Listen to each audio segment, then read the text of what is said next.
Today's scripture lesson is taken from Genesis chapter 45, verses 1 through 15. Joseph makes himself known. Then Joseph could no longer control himself before all his attendants, and he cried out, "Have everyone leave my presence?" So there was no one with Joseph when he made himself known to his brothers. And he wept so loudly that the Egyptians heard him, and Pharaoh's household heard about it. Joseph said to his brothers, "I am Joseph.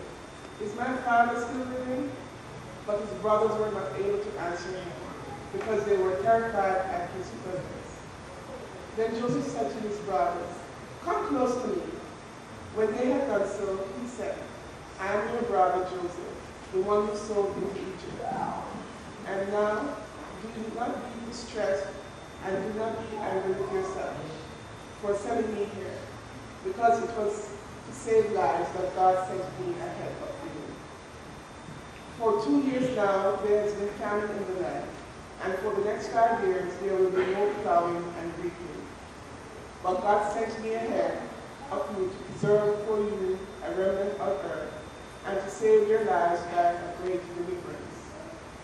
So then, it was not you who sent me here, but God.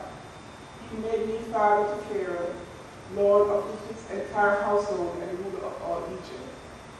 Now hurry back to my father and say to him, this is what your son Joseph says. God has made me lord of all Egypt. Come down to me, don't delay. You shall live in the region of Ocean and be near me, you, your children and grandchildren, your flocks and herds, and all you have. I will provide for you there, because 5 years of famine are still to come. Otherwise, you and your household and all who belong to you will become destitute.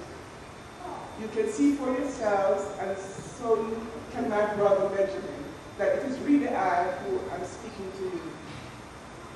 Tell my father about all the honor accorded to me in Egypt, and about everything you have seen, and bring my father down here quickly." Then he threw his arms around his brother Benjamin and wept, and Benjamin embraced him, weeping. And he kissed all his brothers and wept over them. Afterward, his brothers talked with him. This is the scripture reading. Thanks be to God.